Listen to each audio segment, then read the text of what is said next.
Ahora estamos en comunicación con Martín Tetaz, diputado nacional de la Unión Cívica Radical, referente del sector Evolución, economista, profesor universitario, investigador, precandidato a gobernador de la provincia de Buenos Aires el año pasado, y ayer en su cuenta de Twitter, Martín Tetaz saludó irónicamente a Nicolás Maduro por el inicio de la Navidad en Venezuela. Por eso, para continuar con su ironía, lo vamos a recibir con una canción de Marian Carey en realidad, que es All I Want for Christmas in You. Pasan tantas cosas en el Congreso que no sé por dónde comenzar preguntándote las dos cosas fundamentales: el veto al presupuesto publicitario del presidente y por el otro lado la aprobación de la boleta única de papel. Hacemos un repaso de tu opinión sobre ambos temas.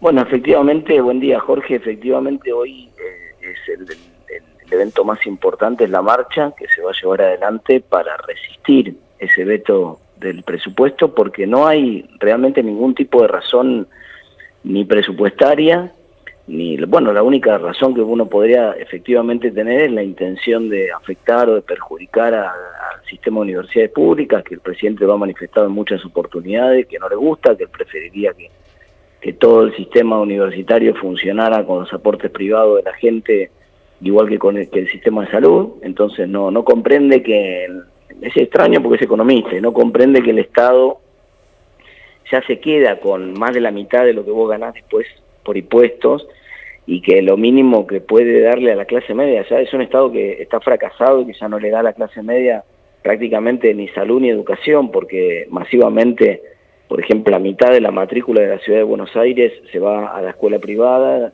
muchísima gente utiliza el sistema de prepagas para usar clínicas prepagas o clínicas privadas, y lo único donde realmente hay calidad de los servicios prestados por el Estado y donde vuelve la clase media a utilizar los servicios públicos del Estado es en la universidad, masivamente. Entonces, plantear en este contexto más recorte para las universidades que el que tuvieron, porque hubo obviamente una situación de crisis con recorte para todos los sectores, pero la universidad es el que más recorte tuvo, el que menos crece el año que viene en el presupuesto, y que con esta ley tenía solo un impacto de 0,14 puntos del PBI, menor que el equilibrio fiscal del gobierno. O sea, no afectaba el equilibrio fiscal del gobierno porque es menor que el superávit. Entonces, realmente no tiene razón desde el punto de vista del déficit, y no tiene ninguna razón lógica. Por eso hay tanto apoyo hacia la marcha y tanto rechazo hacia el veto del presidente, incluso de sus propios votantes. Y respecto de la boleta única de papel, ¿qué crees que cambia?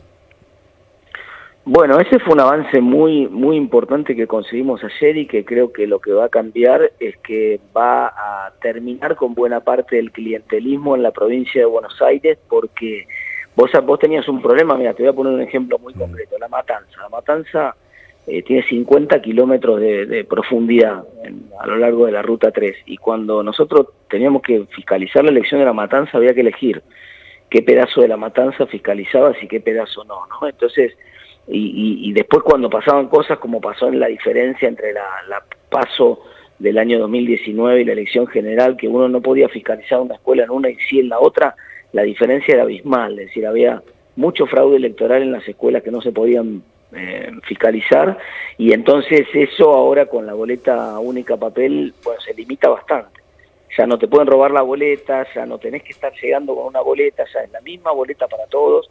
El votante recibe una papeleta, esa papeleta tiene todas las candidaturas de todos los espacios políticos en el mismo lugar, y tiene que elegir sin ninguna predilección hacia ninguna. No tiene sentido, digamos, pelearse por ordenar la boleta en el cuarto oscuro, por hacer desaparecer la boleta del que no es tu candidato. Entonces me parece que ese esquema es muy positivo, y máxime que salió al final la versión de Mendoza, la boleta que es la que venía del Senado y que no tiene botón. Ahora lo voy a traducir al castellano para la audiencia, pero evita el arrastre de las candidaturas más importantes a nivel nacional. Entonces, es importante que ahora el elector tiene que activamente buscar a los mejores candidatos en cada sector de la boleta, y eso es otra cosa positiva que genera mucha más competencia y que favorece sobre todo a los espacios políticos más pequeños. Martín, aquí quieren preguntarte Alejandro Gomel y Elizabeth Pejer.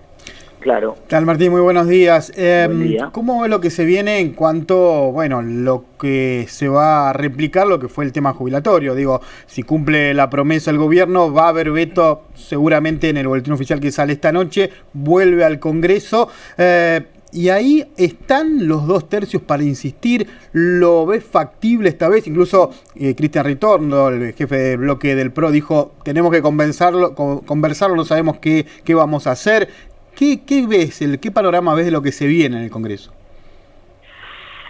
Obviamente que es factible, ¿no? Factible no es tan probable, es difícil, sobre todo viniendo de la elección del resultado del veto de jubilaciones, que digamos, nos dejó a 7 votos de ese lugar. Sí. Hay también una discusión en cada uno de los bloques un poco más madura. Vos mencionabas el caso del PRO, pero una cosa parecida avanza en el bloque radical, donde desde aquella votación hasta ahora se tomó una decisión de tomar las decisiones por votación mayoritaria, y entonces eso podría evitar que haya votantes que voten la posición del gobierno, ¿no es cierto? Entonces me parece que también puede haber alguna discusión dentro del bloque del PRO en el sentido de facilitar algún voto a favor del presupuesto universitario, y que realmente, como te decía, no está el principal argumento que generó una cantidad de votos que le permitieron al gobierno el tercio que le salvó la cuestión presupuestaria en jubilados, no está vigente ahora porque el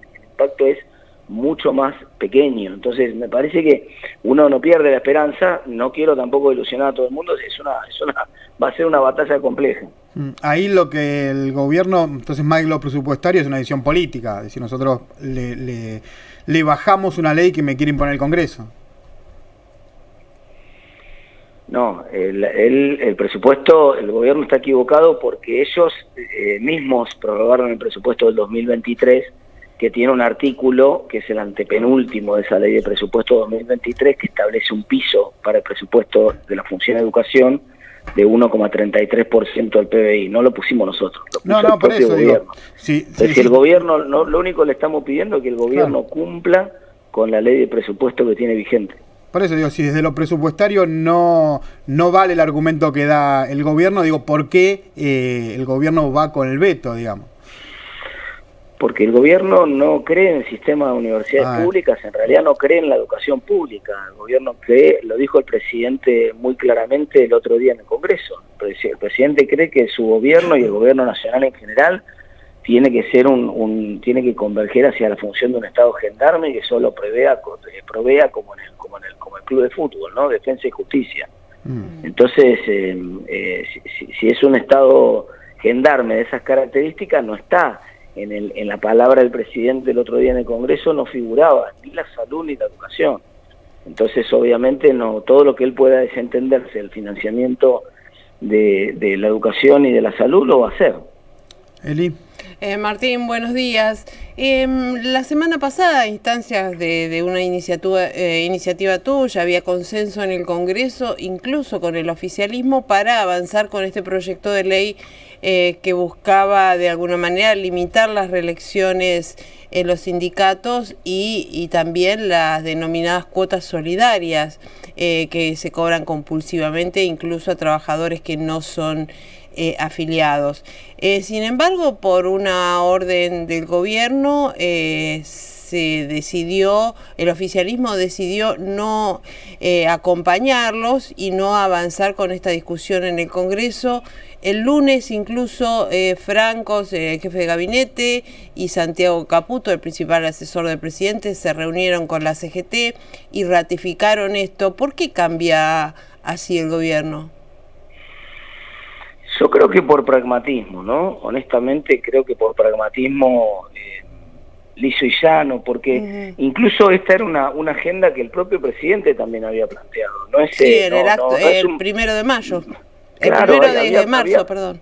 Exactamente, en el 1 de marzo, en la apertura de sesiones del Congreso, dijo expresamente que iba a enviar una ley al Congreso de democracia sindical que estipulara, ya había 28 proyectos de ley, que son los que se discutieron en su momento en la Comisión de Asuntos Laborales, 28 proyectos de ley, muchos nuestros, pero también del PRO, varios, y de otros espacios políticos que iban en esa línea. Entonces el presidente se sumaba a una corriente que ya se venía gestando, y por eso no fue difícil construir un consenso en torno de un dictamen de mayoría y avanzar en ese dictamen y tener el compromiso de toda la fuerza. Lo raro es que los propios diputados de la Libertad Avanza, que se habían comprometido a acompañar, el día antes empezaron cuando yo empecé a llamar uno por uno a ver cómo estaba cada uno para asegurarme que estuvieran todos los votos al otro día, me desayuno con que me dicen que no, que habían recibido órdenes del Ejecutivo de no acompañar. Y entonces evidentemente es un acuerdo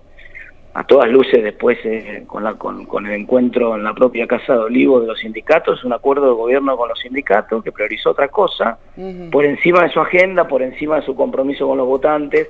Y acá hay una diferencia grande en este punto que vos marcás, porque en la cuestión de los jubilados o en la cuestión de la universidad, uno espera el comportamiento del gobierno.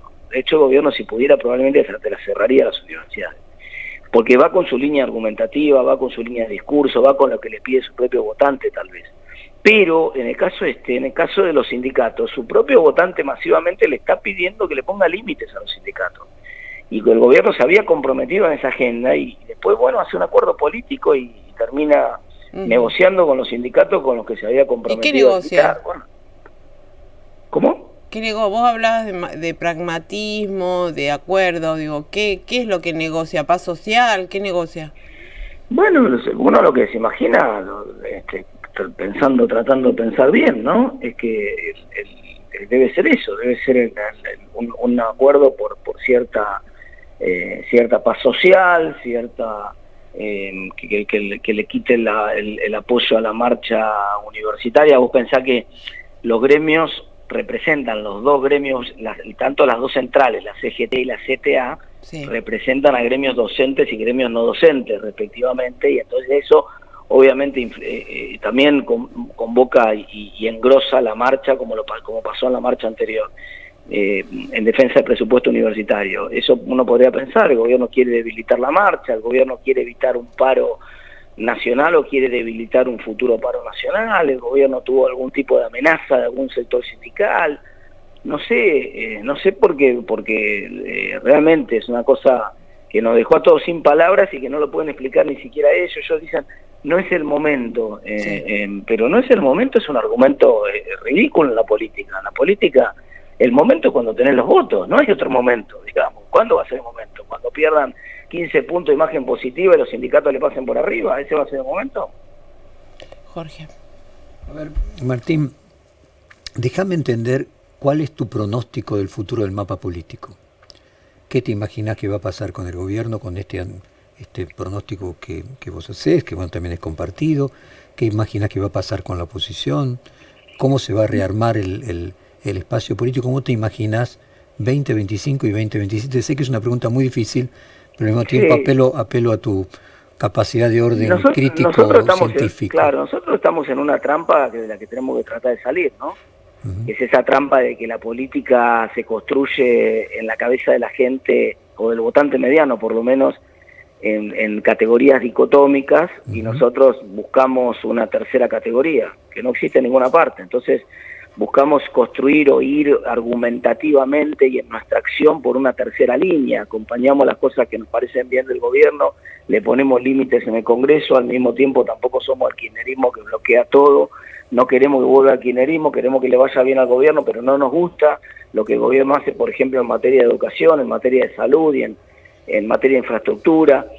No nos gusta el modelo de Estado gendarme que plantea el presidente de la Nación, es decir, tenemos una tercera alternativa, una tercera corriente política distinta que la que plantea el kirchnerismo y la que plantea el gobierno. El problema es que esa es una pecera que no tiene pescado, o sea, no tiene peces, mejor dicho. No hay votantes. Hoy los votantes están dispuestos, fíjate, yo lo contaba el otro día, pero es ilustrativo, ¿no? Cuando terminó la votación de la ley base en las redes sociales, nos puteaba todo el mundo a nosotros. La mitad de la gente nos puteaba porque nos decía, le votaron todo a Milei, cosa que no era cierta. Y la otra mitad nos puteaba porque nos decía, no le votaron nada a Milei, cosa que tampoco era cierta. Entonces, pero lo que nosotros habíamos hecho, que era haber convertido una ley mala en una ley buena y haberle dado un montón de herramientas al gobierno, no está en la construcción, no entra en ningún cajón, no hay un cajón para eso en los modelos mentales que tiene el votante mediano, ¿entendés? Entonces, para el votante mediano o estás con el gobierno o sos kirchnerista. Y entonces nosotros estamos en esa trampa de la cual tenemos que tratar de salir, tenemos el desafío de salir. ¿Cómo salimos? O construyendo, hay dos alternativas para la salida, no hay mucho más misterio. Una de las salidas posibles es teniendo la capacidad con algún liderazgo muy fuerte de romper esa trampa, y la otra alternativa es converger a un espacio donde eso se pueda dirimir en una paso. Es que algunos plantean eso, yo no, pero algunos plantean esta idea de, bueno, en una de esas podemos ir a una gran paso con el espacio, que fue una hipótesis que ya se planteó en la elección anterior y fue rechazada, pero vos recordarás que, Jorge, que algunos decían hay que ir a una gran paso con Milei, ¿no? Entonces que Juntos por el Cambio pudiera reconstruirse y ser parte de una gran paso. Bueno, algunos piensan que esa puede ser la solución para que siga habiendo dos grandes espacios políticos en la Argentina, pero que esas diferencias que nosotros enormes que tenemos con cada uno de esos espacios se puedan materializar. Entre esos dos extremos que te acabo de contar está la discusión para el año que viene y sobre todo para el 2027. ¿Y son excluyentes esos dos espacios? ¿Por qué te digo que para el 2027 sobre todo? Porque en el 2027 la elección de la provincia de Buenos Aires nos va a ofrecer de vuelta la misma trampa del no balotaje que te ofreció en la última elección. Y yo ya lo dije, nosotros teníamos que encontrar una fórmula para convertir la elección de la provincia de Buenos Aires, la primera vuelta, en un balotaje. Y para eso hay que hacer algún tipo de acuerdo político. Yo no digo una alianza, no digo trabajar necesariamente en el mismo gobierno, pero hay que encontrar una formulación política que nos permita, de alguna manera, resolver alguna de estas trampas. Si se divide en tres, ¿pierde siempre el mismo lugar donde vos decís que no hay peces? ¿O a lo mejor esa división en tercios, en determinado momento el humor de la sociedad hace que haya peces en ese lugar que no es ni el uno ni el otro? Bueno, en la elección de medio término hay una oportunidad para que nosotros construyamos ese espacio más competitivo, porque en la elección de medio término no tiende a polarizarse tanto. Exacto. Entonces uno, si tiene buenos candidatos, y acá la clave van a ser los candidatos, sobre todo con el esquema de boleta única, ¿no? La boleta única papel refuerza, viste que la broma que se hace en Santa Fe con la boleta única, entre comillas broma, porque en realidad es que vos, la única condición que te piden para que vos puedas ser legislador en Santa Fe es que seas periodista o deportista, o que tengas algún nivel de conocimiento público grande. Pues, es decir, esencialmente la gente empieza a pescar en el boletón, en la boleta grande, empieza a pescar candidatos conocidos. Y cuando empieza a mirar a quién conoce de la boleta grande, y bueno, si vos esta posibilidad que vos arrastres poniendo un presidente y después que pongas el legislador que se te cante porque agarraste el presidente, se achica. Sobre todo sin el botón, sin el famoso botón. Entonces, ahí está la posibilidad para que en la elección de medio término, si nosotros encontramos candidaturas potentes, pueda nutrirse un espacio, una tercera fuerza, una tercera alternativa. Lo que pasa es que eso tenemos que saberlo, que hacia la elección del 2027 se complejiza. En la elección del 2027... tu esperanza máxima es que esa tercera vía se convierta en uno de los dos que va a disputar, pero la elección de 2027 finalmente va a terminar en un balotaje. Martín, muy interesante como siempre. Te mandamos un fuerte abrazo y la seguimos como siempre. Muchísimas gracias. Un abrazo, hasta luego. Hasta luego. Acabamos de hablar con el diputado de la Unión Cívica Radical y economista Martín Tetaz.